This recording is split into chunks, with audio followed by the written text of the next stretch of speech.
emergency. 0, 1, 18 and 12 seconds. 911 emergency, operator 609. Yeah, I wonder why it's taking the cops so long to get here. Can you provide me the address so I can look it Yeah, up? 2086 Mound Street. 0, 1, 18 and It's absolutely incredible. 22 seconds. Has something changed since you originally called?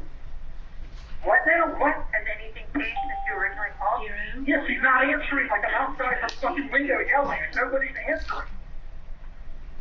You guys need to get a cop here quick. Sir, the officers are on the way.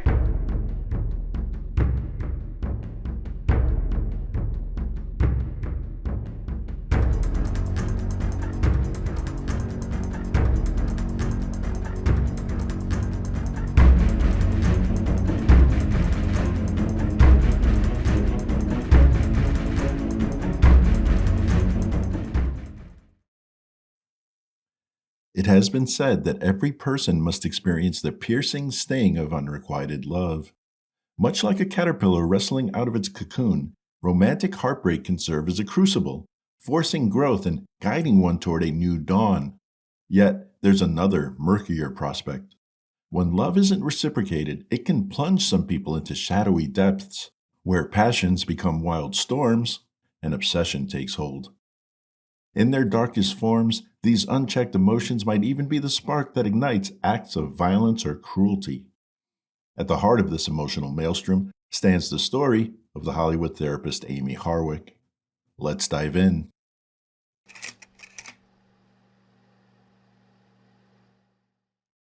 Welcome back to Good Morning La-La. And if you're looking to manifest your mojo this week, you might want to speak to this woman, Dr. Amy Harwick, who she's a licensed marriage and therapy family therapist, but she's really a sex therapist, not going to lie. So Yep. How are you? I'm good. Thanks for having me today. Dr. Amy Harwick was a prominent mental health therapist based in Los Angeles, known locally for her work in the area of relationships and psychotherapy. She was considered by many someone who cared deeply about people and improving their lives. Amy was born in Sellersville, Pennsylvania in 1981 and graduated from North Penn High School. Following a stint as fitness director at Bally Total Fitness, she launched a workout video called Fit to Rock. She also collaborated with the Discovery Channel as a fitness expert. She relocated to Los Angeles in 2001 and eventually earned her bachelor's degree from California Polytechnic State and a master's from Pepperdine. Later, she achieved a doctorate from the Institute for Advanced Study of Human Sexuality, specializing in psychotherapy. By age 38, Amy had become a licensed marriage and family therapist and authored The New Sex Bible for Women. She had a robust online presence, frequently appearing in magazines, podcasts, and news segments. Amy also ran her own YouTube channel. In one video, she spoke about common misconceptions concerning the role of a sex therapist. Hi, this is Dr. Amy Harwick, and today this video is going to be all about what is a sex therapist. I get this question all the time. People don't know what I do, or they have all these misconceptions about what sex therapy is. So right now I'm going to break it down and tell you what it is I do and what it is a sex therapist does. Let's start with the common misconceptions. Number one, a sex therapist has sex with their clients. Nope, a sex therapist cannot have sex with their clients. I can't even really touch my clients. Legally and ethically, a marriage and family therapist is not based on touch. So even if I want to give my clients a hug or pat them on the back, I typically don't because it's talk therapy, and that's just not within the legal ethical guidelines of what I do. Amy was not just focused on her career success, she genuinely cared about the people she encountered. Deep in her heart, she held a passion for uplifting women. She founded Foxy Feminists, a group in Los Angeles designed to connect women to job opportunities and mutual support. Beyond her professional commitments, Amy had a spark for photography and dreamt of becoming a professional shutterbug someday. In 2017, at a party thrown by a local producer, Amy met Drew Carey, the comedian and host of The Price is Right TV game show. The pair immediately clicked and soon had their first date at Disneyland. After a period of dating, they became engaged. Amy even appeared on the 2018 Valentine's Day edition of The Price is Right, where Drew made a special announcement. I'd like to introduce you to my brand new lovely fiancée, Amy. Unfortunately for the celebrity couple, the Hollywood pressures were too much to overcome, and they broke off the engagement in November of that year. In social media posts, Drew reflected positively on their time together. After the relationship ended, Amy remained hopeful and paved a fresh path. Yet little did she know she would soon face a grave challenge from a familiar face struggling to leave the past behind.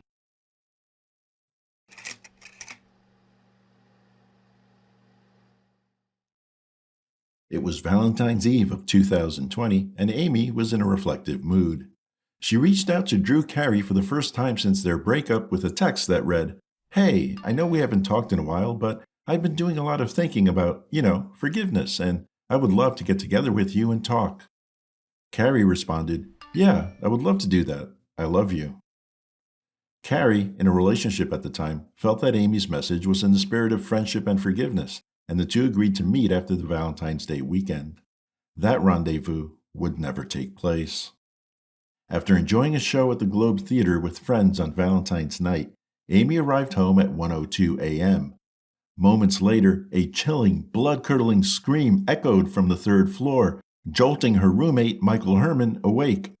After spending several minutes but failing to find his phone, Herman dashed out of the house and borrowed a neighbor's cell phone to urgently call the police at 1:08 a.m.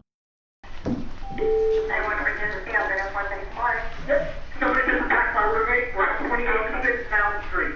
Do you said you need a paramedic?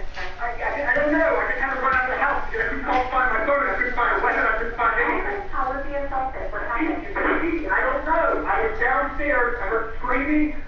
Please get a cop here. Okay, now you ask me these questions, okay? They're very important. What exactly happened? You did You're a son of a bitch. What? Are you ready to answer my questions, sir? Are you? Yes, go ahead. Okay. Did you see anything? No. Okay, so No, I heard her screaming, and I heard her being... All right, so I'm going to send out if somebody's screaming, okay? Since you didn't see anything. You don't know if she's being attacked, you're not sure. Yes, I know she's being attacked. I heard her got thrown to the ground. Okay, all right, so 2086 Mound Street. Is that a house or an apartment, sir? It's a house. Okay. This is, who's screaming inside? Yes. Okay. All right, and your name? Michael Herman. And what is your callback number, Michael? I don't have my phone. This is somebody else's phone. Okay, would it be okay to contact you back at this phone? Yeah. Okay, all right. All right. And so you're also hearing somebody hitting her, is that correct? Yes, I heard something like that, yes. Okay. Yeah, I was yelling up there. Okay, so I'm just going to send out as her screaming, okay, since we don't know what is going on? Yes. All right, and where are you going to be so you can direct I'm right up front. Are you black, white, Hispanic, or Asian so they know who to look for? What now? Are you black, white, Hispanic, or White. Okay, White. and what color shirt will you have on? White. Okay, that way they can find you, okay? Yes, yes. Okay, Michael. After a few minutes, a frantic Herman called 911 again. 911 emergency, operator 609. Yeah, I wonder why it's taking the cops so long to get here. Can you provide me the address so I can look you Yeah, up? 2086 Mound Street. 0118 This is absolutely incredible. seconds. Has something changed since you originally called? What now? What? Has anything changed since you originally called? Yes, she's not answering. Like I'm outside her fucking window yelling and nobody's answering. You guys need to get a cop here, quick. Sir, the officers are on the way. I'm asking if I can update them. Officers arrived 5 minutes after the initial call and encountered Amy's roommate on the street. Is there anybody else inside the house? My roommate. Just your roommate by yourself? Yes. Dude, I heard screaming. I don't know if that guy had a gun or a knife. I came running I couldn't find my phone or So is there anything. somebody else inside? Yes. So I think there's Okay, sir, do me a favor. Do me a favor. Calm down. Calm down. Other than your roommate, is there anybody else inside the I don't house? know. I don't know. So you didn't see anyone? No, I just heard her screaming. Have I you sounded called- like she got thrown to the ground. I've been calling for her through his windows. Nobody's answering. Nothing. Hey, let's get an additional unit. It's not really serious. Yeah, I know, but... Maybe we can if you want. If you want, Yeah, but just we're gonna go in there. Yeah, I know. 615, take an additional unit for I office. left my keys in there. You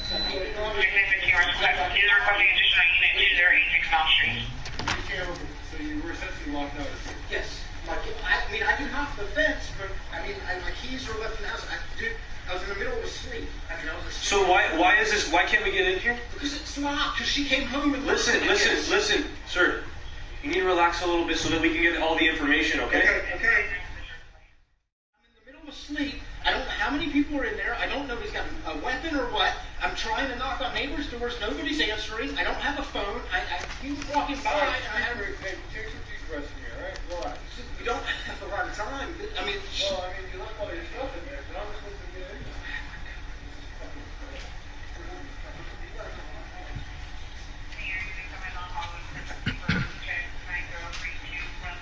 Well, sir, so how are we supposed to gain entry into this place?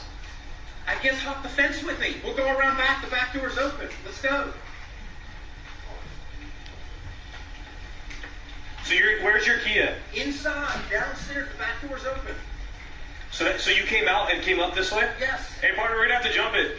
Let's go. We're trying to find a better place that we can jump it. Thanks.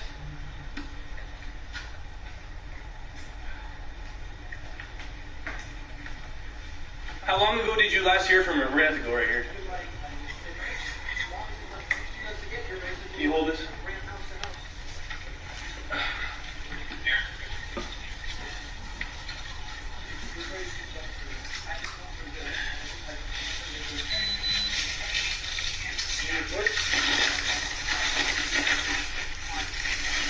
Dude, this is...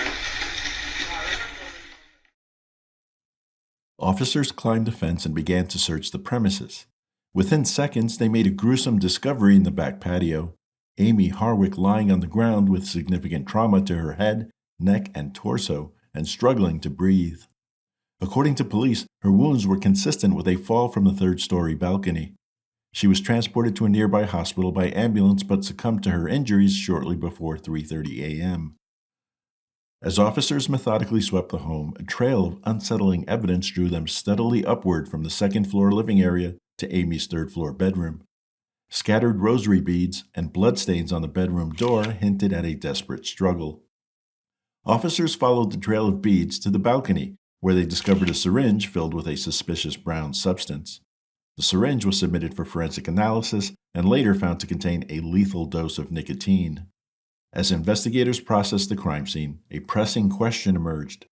Who would want to kill Amy Harwick, and why? Through interviews with people close to Amy, one name came up repeatedly: Gareth Pursehouse.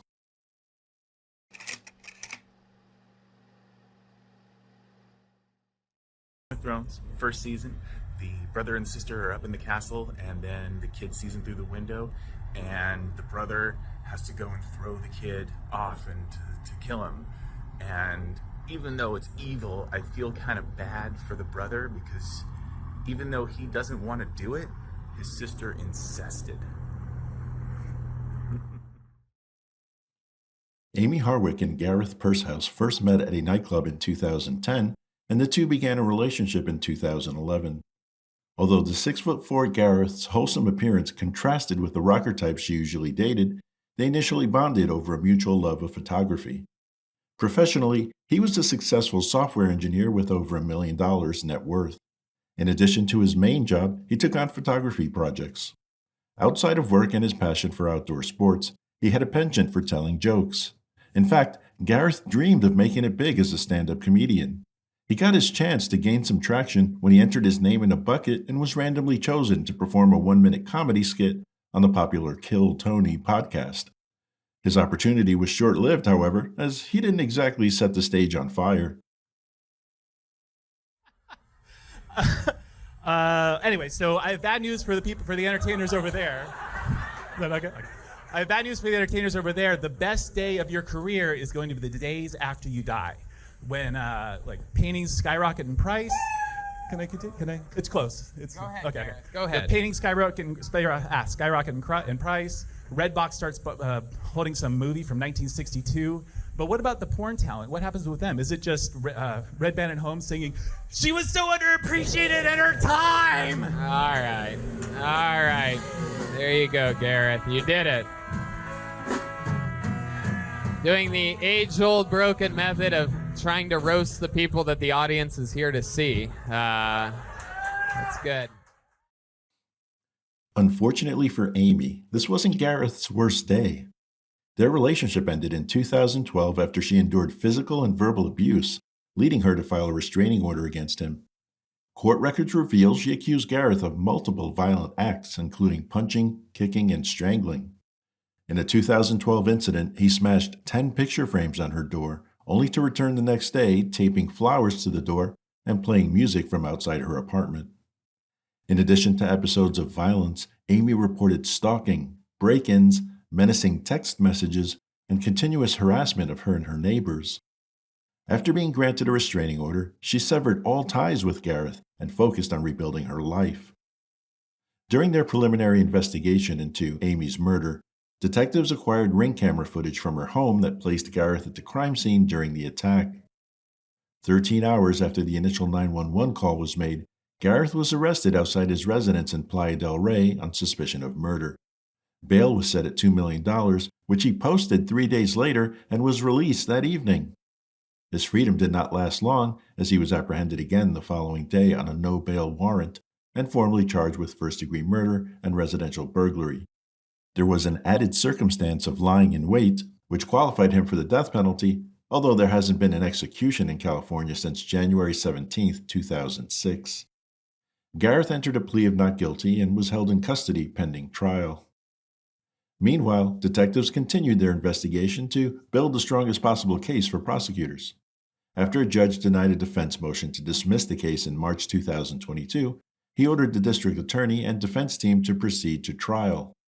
Opening arguments in the trial of California v. Gareth Pershouse were heard on August 29, 2023. Good afternoon, ladies and gentlemen. The evidence in this case is going to show that Dr. Amy Harwick was murdered by defendant Gareth Pershouse because he was obsessed with her. She rejected his advances. Not only that, she cut off all contact. And to punish her for that, he broke into her house on Valentine's Day. He broke in there with a syringe loaded with a lethal dose of nicotine. And then he waited for her until she got home. You're also going to hear that particular poison is not readily detectable, as it wasn't for the LAPD. At the end of this case, I want you to hear all the evidence of this case and everything the defense has to say. At the end of this case, the people are going to ask you to come back with a verdict of guilty as to the residential burglary, the murder of Amy Harwick, and the special circumstance of laying in wait during the commission of this murder. Thank you. I have so much I need to say. Please give me a chance to just say it. So I could have just said it. Please. Please. Can we meet again? It feels the same as when I wrote you. That long list of what I would miss about you and heard nothing back. Just reaching out into the darkness, trying to stop falling. I wish I could do something more, but reaching out to you is a crippling action that I had actually contemplated over the past few months. Just to say to you the word help. Admitting to you how hurt I am is so embarrassing and painful, which demolishes me even more. Please don't vanish on me. Please, please, don't let me go through that again. Please call me. These are the messages that Gareth Pershouse sends Amy Harwick after unexpectedly running into her after having not seen her for nearly 8 years. Running into her out of the blue on January 16, 2020, sent him into a deep, debilitating depression that he was not able to overcome. He was begging with her for help. He was begging and pleading with her for a chance to talk to her. The evidence will show that running into her at that event sent him into a thick fog of depression It made him feel that the only way he could get relief from that pain was to go to talk to her.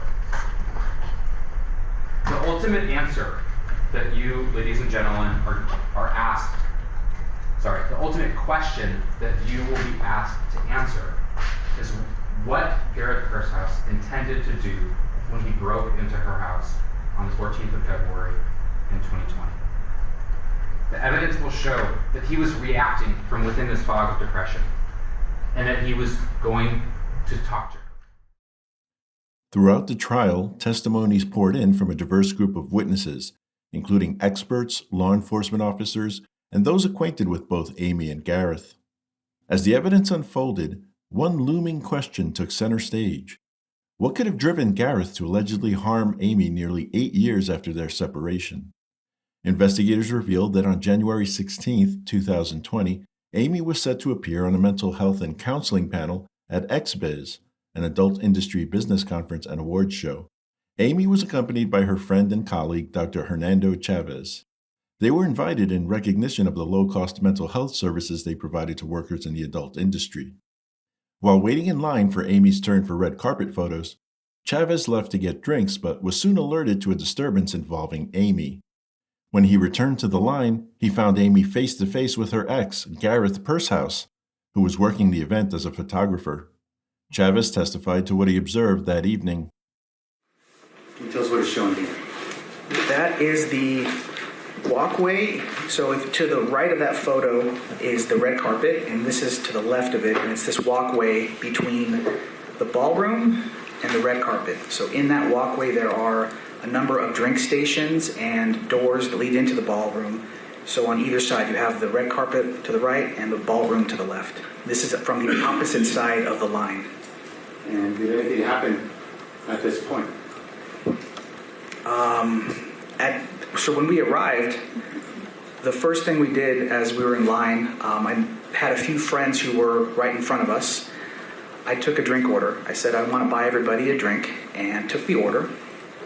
And once I got that order, I walked down this path that's listed and I got in line for the bar. This question was, did anything happen? If it's okay, Your Honor, I think this is an explanation. So you want a chronological order explanation? Yes. All right, sure.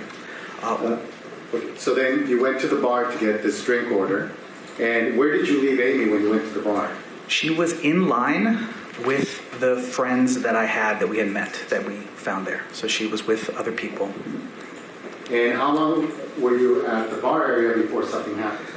Approximately 10 minutes into me waiting in line at the bar, I received 2 phone calls from a friend. What's the name of this friend? I'm sorry? What's the name of the friend? Ashley Jemison. Can you spell that? ASHLEYJEMISON. Does this person go by other names? She has a stage name as well. What's the stage name? Her stage name is Aubrey Kate.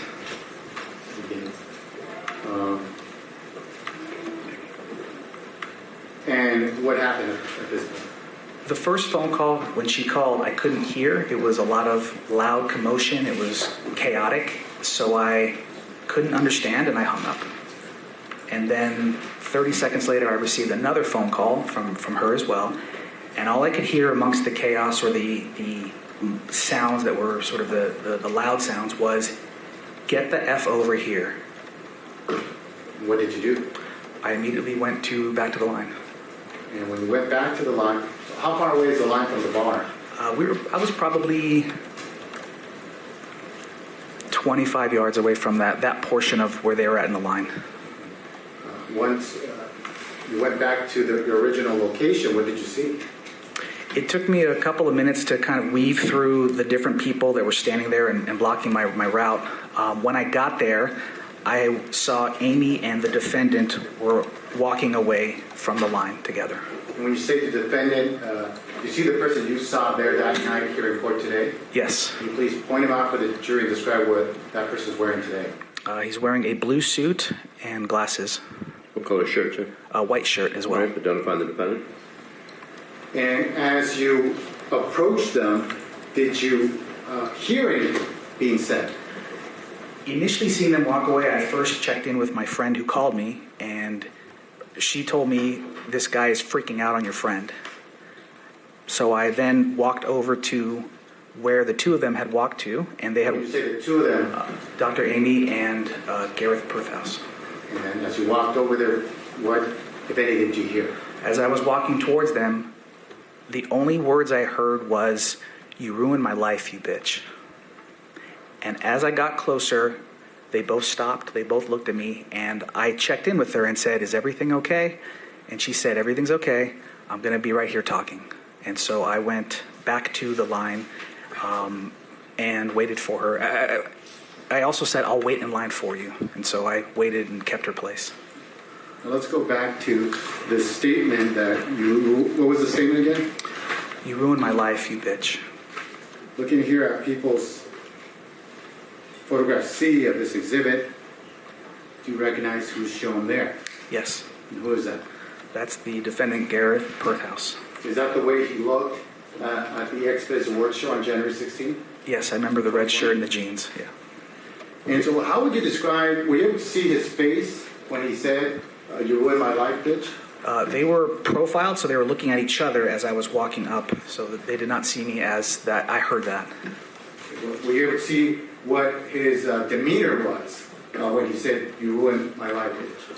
It was hostile and angry and elevated, and then when they both made eye contact that I was walking over, they both, put it back together. He calmed himself down very quickly in that moment. And then what happened? After I checked in and she shared that she was going to be there and talking, I went back to the red carpet and waited for about 45 minutes until I got closer to the entrance of the red carpet. And in the meantime, I was checking over at the two of them talking periodically, every minute or 2 minutes. Why were you doing that? I was concerned. What were you concerned for? The angry, hostile statement, if someone calls your friend a bitch, that was alarming to me. That raised a red flag for myself, and I wanted to make sure she was okay. So you kept a view of her? Yes, she was in the line of sight the entire time I was in the line.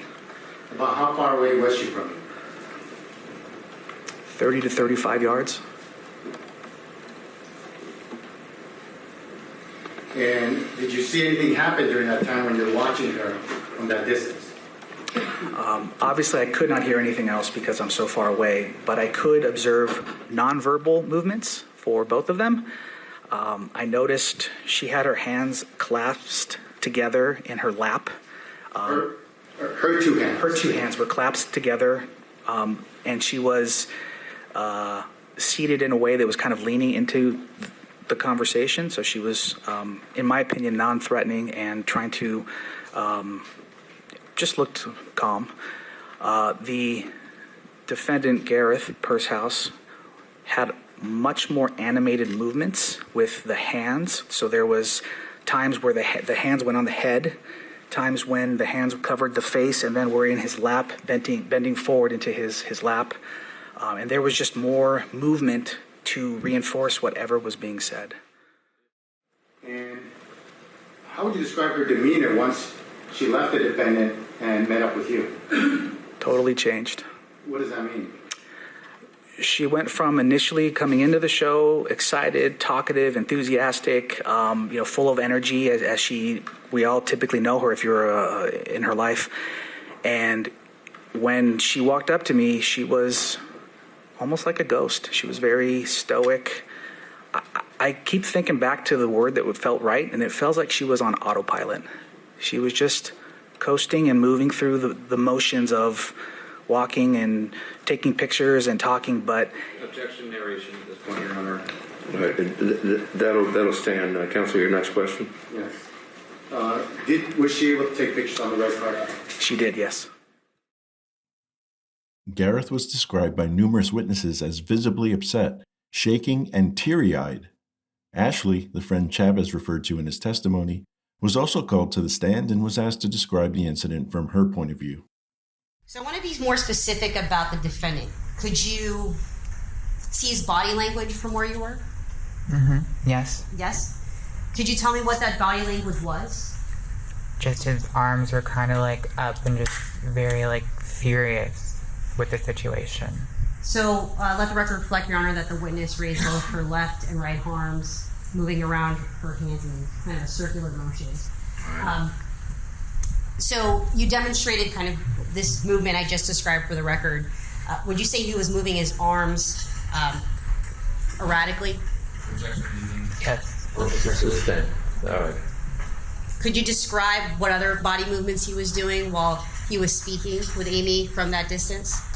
It just kind of seemed like his arms were like kind of going up very angrily and was just very upset. Ooh, this is what it appeared to her based on his body language. Now, I know you had met Amy for the first time that night. Did that interaction between the defendant and Amy cause you any concern? It's foundational. Yeah. Can you repeat the question? Sure. I know you just met Amy for the first time that night. But despite just meeting Amy for the very first time, did that interaction with the defendant and Amy cause you any concern at that time? No.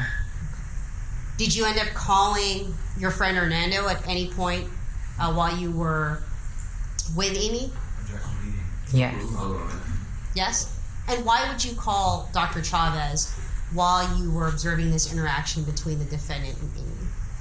Because he told me to stay with her while he went to go get us drinks. And then all of a sudden this happened, and I don't know. I felt bad for her because she was in a very awkward position, and it seemed like they might have just broken up or definitely felt like it was an ex-boyfriend, but it seemed like it was something fresh and new. And I know that she walked away, so I knew that she was uncomfortable, so I was trying to call my friend back to help the situation. I didn't really know her. And did you get in contact with Dr. Chavez only by cell phone? Only by phone call, or was it by text as well? I believe I texted him because he didn't answer the phone. And do you remember what you said to him in order to get him to come back? I said, I think your friend needs you. Based on that statement, did you feel that she needed help?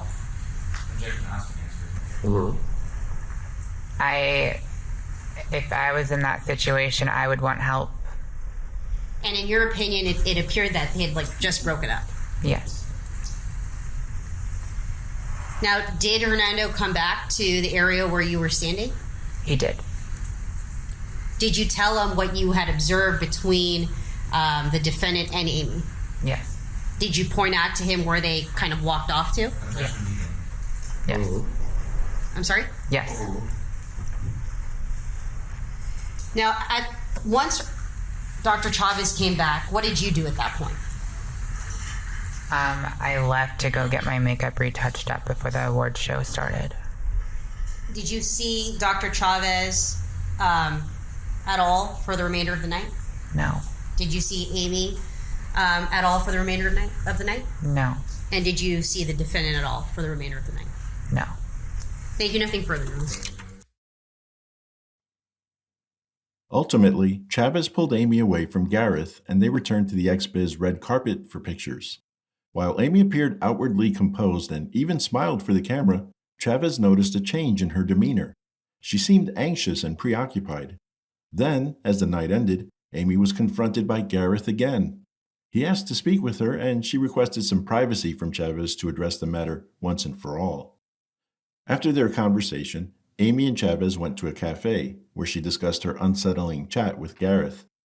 According to Amy, Gareth admitted that he was still consumed by thoughts of her and the impact their breakup had on his life. During their second exchange that night, Amy told him, "How do you want to end this? We are not going to be friends, but we don't have to be brutal enemies." During their talk, Amy expressed forgiveness for his past actions, but when she declined a hug, Gareth became emotional and left. According to an article by The Cut, Amy was afraid of his obsessive thoughts and went to the police, but they did not take the matter seriously. The report further states police were questioned about Amy's allegations but chose not to comment. The following day, Amy told the people closest to her about her concerns, including one of her friends, Robert Koshland, who testified about it in court. You solemnly state that the testimony you're about to give and the cause now pending before this court should be the truth, the whole truth, and nothing but the truth, so help you God? Yes, I do. Thank you. Please have a seat.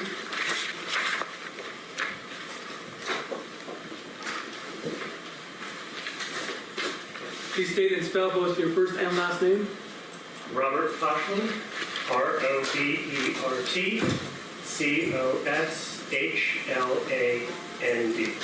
Right. I'm looking at photograph 10G.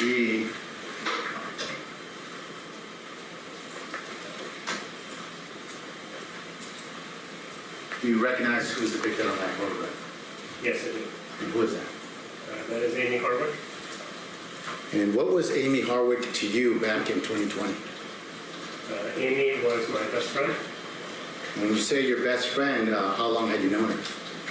I met her in 2012 and we became friends in 2015. And when you say she was your best friend, what does that mean? I talked to her every day. I pretty much told her everything. We texted every day. And I saw her often, once a week, sometimes as many as 4 times a week. Was she someone important in your life? Very much so. Obviously, you know about her death on February 15th, 2020? Yes. When was the last time you saw her before that date? I saw her several days before. I believe it was Tuesday, whatever the date that was. We went to the movies. Did you have a conversation with her on January 17th, 2020? I had a conversation with her most days, so. Around January 17, 2020, did she discuss an event that had occurred to her the day before? Yes. What did she tell you in that regard? She called me and told me that she had run into Garrett, and she was very concerned about the interaction. She told me that she saw him and he came over to her and was yelling at her and reciting texts from like 8 years ago. And narrative, and also first prior ruling regarding leaving a photo of the Elmo during the photo. Okay, go ahead. Take that down. Sure. You were saying that she was telling you what happened to her at this event on January 16, 2020, including that Gareth Persons was reciting old text messages to her? yes, and she told me that he hadn't moved on with his life and seemed to be very obsessed with her still, and that she was very worried about that interaction. Did she indicate to you whether she was scared of Gareth Persons? Yes. What did she tell you in that regard? She said to me that if anything happens to me, it would be Garrett that did it. And have you previously testified to that statement? I have. And after telling you that, did she try to take some kind of action so you would know where she would be at different points in time? I suggested perhaps we share locations so I could see where she was at any given time. And she agreed, so we used the Find My Phone feature on iPhones. And were you then able to track her phone wherever she moved?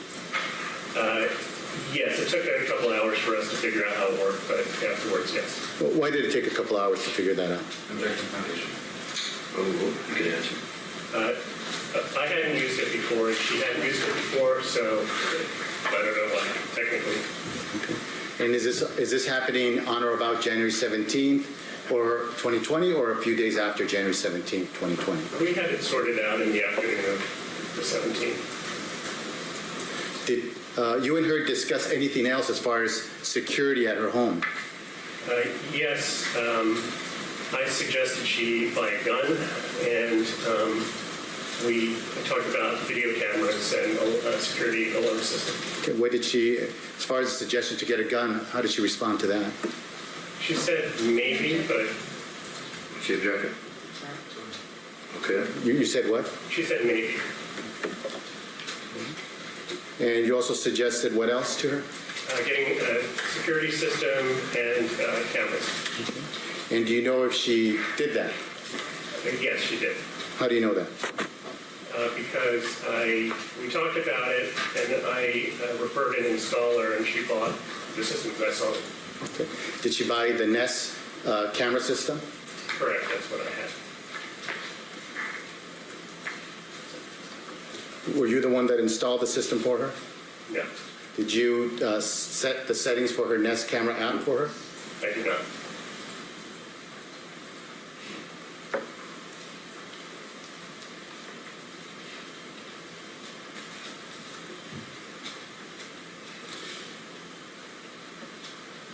When did you hear about the passing of Dr. Amy Harwick? Objection, Your Honor. Good answer. After I had gone to interview with Detectives Masterson and Carranza, they left the room for a bit and they came back and then they informed me. So it was the morning of the 15th. I don't know what time. Would this be February 15, 2020 at around, well, was your interview with them on February 15, 2020 at the Hollywood station around 10 in the morning? It was thereabouts. And so they stepped out of the room and what happened? Well, after the interview, they stepped out for a few moments and then, or minutes, and then came back and informed me. What was your reaction to that? Objection, Your Honor. Just saying. Did you tell them during that interview on who to focus on? I did. Relevant and hearsay. Overruled. You can answer. You can answer that. I did. Who did you tell them that they should focus on? Objection, hearsay, relevant. Overruled. But you told this to the police officers? Yes. Okay. Good answer. Yes, I told them that they should focus on Gareth. I did not know his last name at the time. And why did you tell them that? Because of the conversations that she and I had had previously. After Dr. Amy Harwick's passing, did you and your friends get together that day or a day after that? Soon after the January incident with Gareth, Amy obtained pepper spray and hired a locksmith to change her door locks. As the hours passed, Amy slowly felt a little more confident about handling the situation with Gareth. However, just as things seemed to begin to calm down, she received an unexpected text message from an unknown number that read, "I interneted your number. Recognize it now that I see it. If I'm allowed to text." Amy was troubled by the message as she had not provided Gareth with her new number. Gareth followed up his text with, "Not sure if you're done, because you said, how do we finish this now last night? But if we can meet again." Amy replied, "I think it was really good that we were able to speak last night. I'm sure there's a lot more that you want to process and say to me, but I think that was a lot for both of us. I hope you were able to hear me last night when I said that I was sorry for anything that caused you suffering and that I forgive you for the things that you did to me. I think right now it's best to have some space, and I don't mean that in a negative way. The past is sad and triggering for both of us. I think we ended our talk last night well. We can be civil from a distance, respect each other, and move forward with our own lives." Although Amy stopped replying after that, Gareth continued to text her. She hoped that with additional time and distance, he would finally accept the clear boundaries she set and realize she had no desire to rekindle their past relationship. Less than 1 month later, Amy was murdered.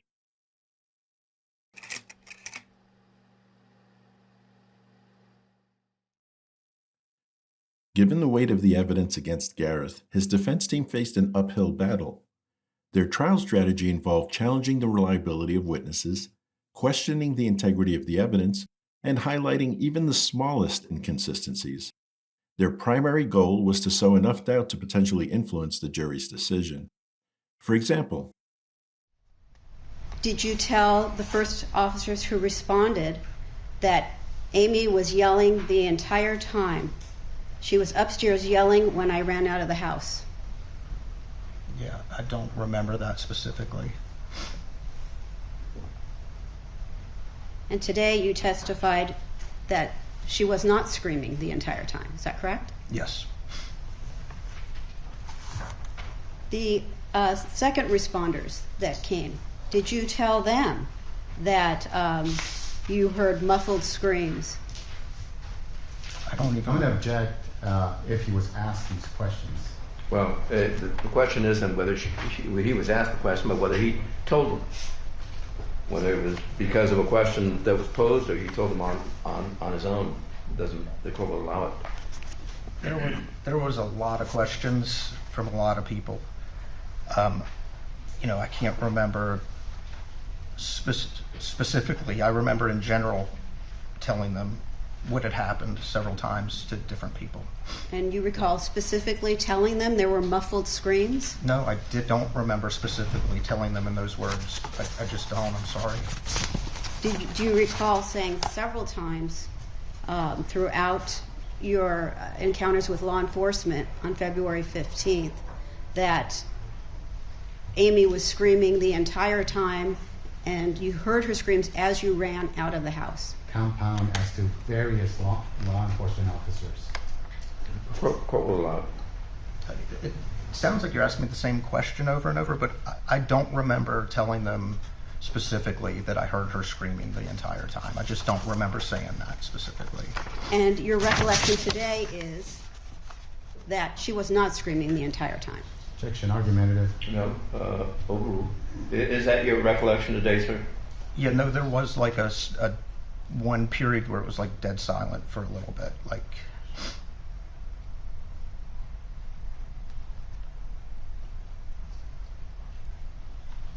And I'm pretty sure I told the detectives that too.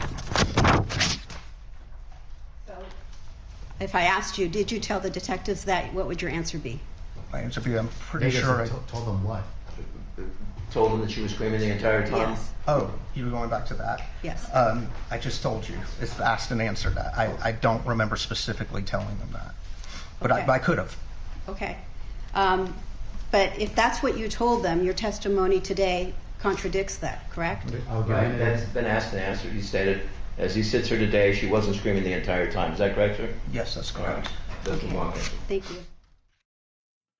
Under direct examination, laboratory testing expert Dr. Alan Wu confirmed the presence of a lethal dose of nicotine in the syringes found at the crime scene and in Gareth's home.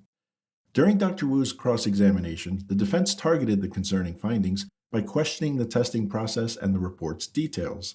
They pointed out the lab lacked a certain accreditation and some report parameters seemed to be missing without asking why. The idea was to subtly insinuate potential flaws without explicitly saying so. Toward the end of the clip, observe the defense's reaction when the expert pushes back and delves deeper into an argument. You could raise your right hand. Do you solemnly state that the testimony you're about to give and the cause now pending before this court should be the truth, the whole truth, and nothing but the truth, so help you God? I do swear. Thank you. Please have a seat.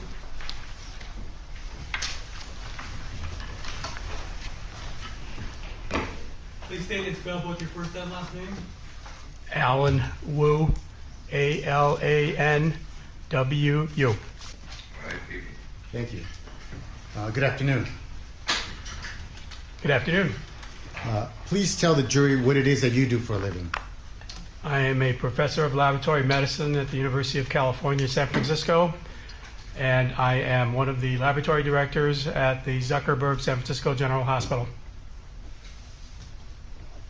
And can you briefly describe your education for this position? I have bachelor's degrees in chemistry and biology, a doctoral degree, PhD degree from the University of Illinois in analytical chemistry, and postdoctoral training in clinical chemistry. Can you briefly describe your training experience in chemistry? Well, I'm trained to operate clinical laboratories in hospitals and medical centers. And how many years have you been doing that? 41. And I think you answered this in kind of a big picture way, but I just want to ask very specifically that your lab does not have the ISO IEC 17025 accreditation. That's correct.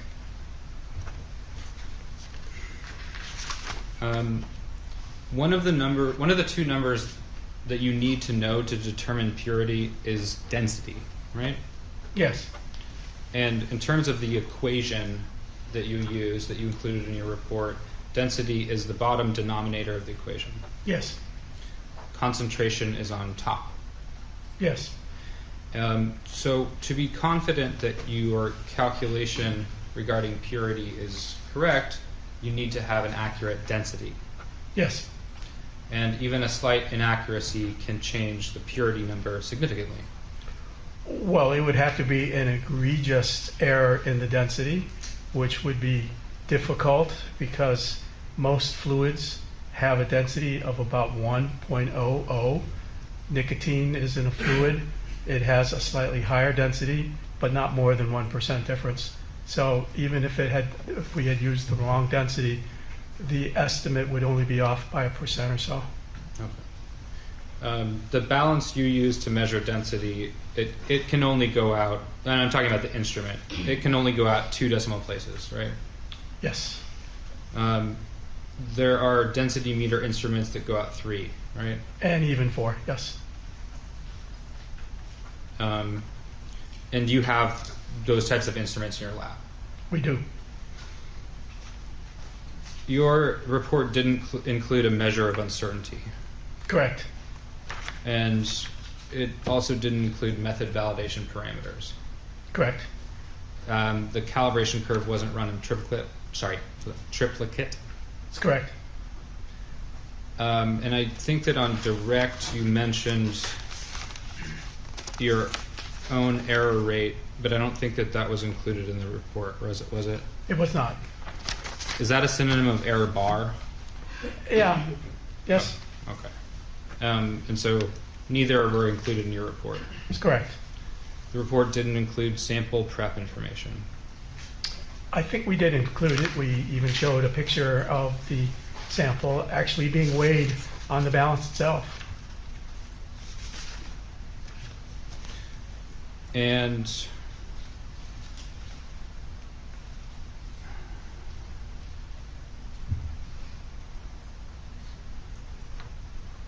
nothing further. Anything? No questions. Thank you, Doctor. You may step down.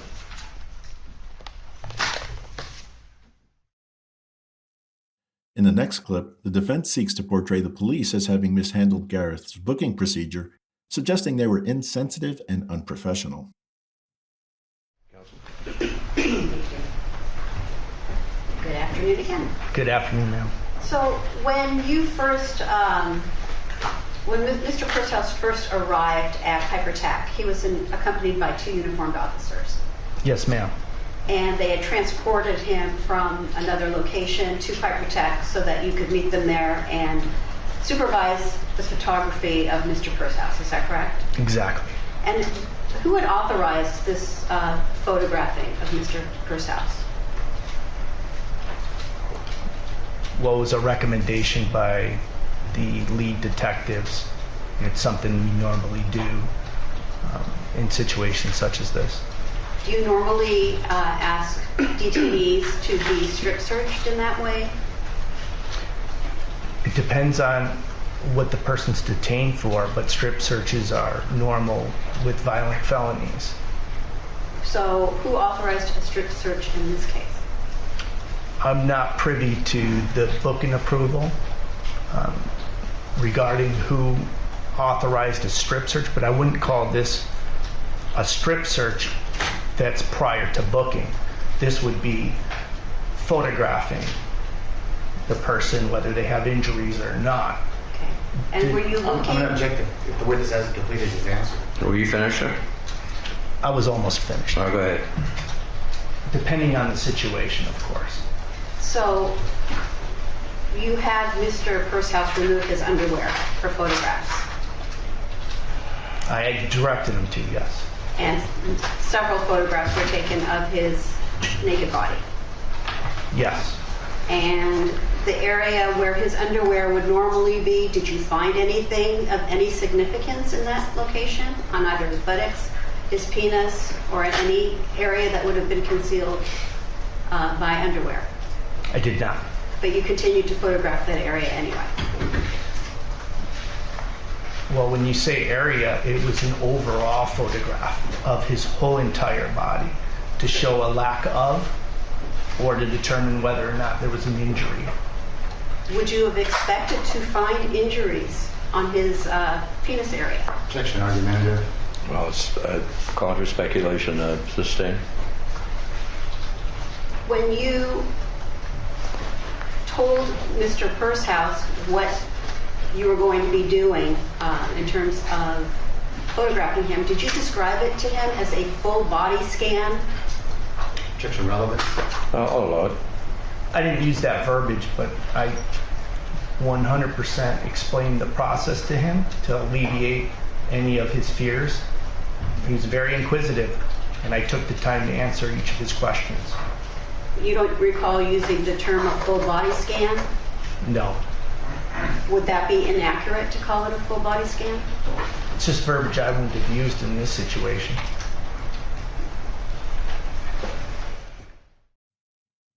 After all the evidence was presented and each witness testified, it was time for the parties to give closing arguments. The prosecution presented their case with conviction, arguing that on Valentine's night, Gareth, fueled by rejection and anger, broke into Amy's home and waited for her to arrive. Upon her return, he brutally assaulted her before throwing her off the third-floor balcony to her death. To support their case, they relied on the medical examiner's conclusion that Amy died from blunt force trauma with strangulation as a contributing factor. DNA from underneath Amy's fingernails and her surroundings matched Gareth's DNA. They reiterated that syringes containing a lethal amount of liquid nicotine were found at the crime scene and at Gareth's residence. The prosecution also displayed video evidence of Gareth at the crime scene at the time of the assault. Countering the prosecution's narrative, the defense argued that Gareth, captured on video at Amy's house with gloves and a rope, was just there to talk. They claimed he intended to end his life with the nicotine syringe if she declined to reunite with him. The defense suggested Amy's fall was an accident, possibly while evading Gareth, and said he suffered from a debilitating depression, implying diminished responsibility. Once briefed, the jury deliberated for 2 days before reaching a verdict. Would the prosecution's strong evidence prevail, or had the defense introduced sufficient doubt? Juror number 1, is it correct that the jury has a verdict? Yes. You can hand the verdict forms over to the bailiff, please.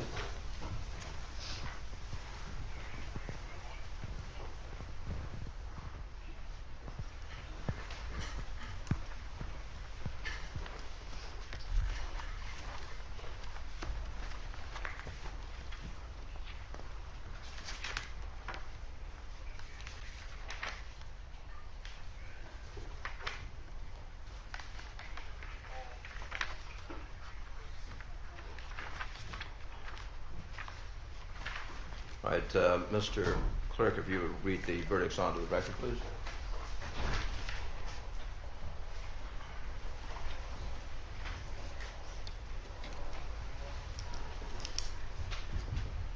The Superior Court of the State of California, County of Los Angeles, Department 107, case number BA 485-380, People of the State of California versus Gareth Purshouse. As to count 1, we the jury in the above entitled action finding defendant Gareth Purshouse guilty of the crime of murder in the first degree in violation of Penal Code Section 187 subsection a crime as charged in count 1 of the information. We further find the allegation that Gareth Purshouse intentionally killed Amy Harwick by means of lying in wait within the meaning of Penal Code Section 190.2 subsection a subsection 15 to be true. Dated September 28, 2023, juror number 1 foreperson. To count 2, we the jury in the above entitled action find the defendant Gareth Purshouse guilty of the crime of burglary in the first degree in violation of Penal Code Section 459, a crime as charged in count 2 of the information. We further find the allegation that a person was present in the residence during the commission of the burglary to be true. Dated September 28, 2023, juror number 1 foreperson. Ladies and gentlemen of the jury, are these your verdicts? So say you one, so say you all. Yes. Thank you. Would either side like the jury poll? Yes. Gareth Purshouse is set to be sentenced on December 6, 2023. He faces a maximum life sentence in prison without the possibility of parole.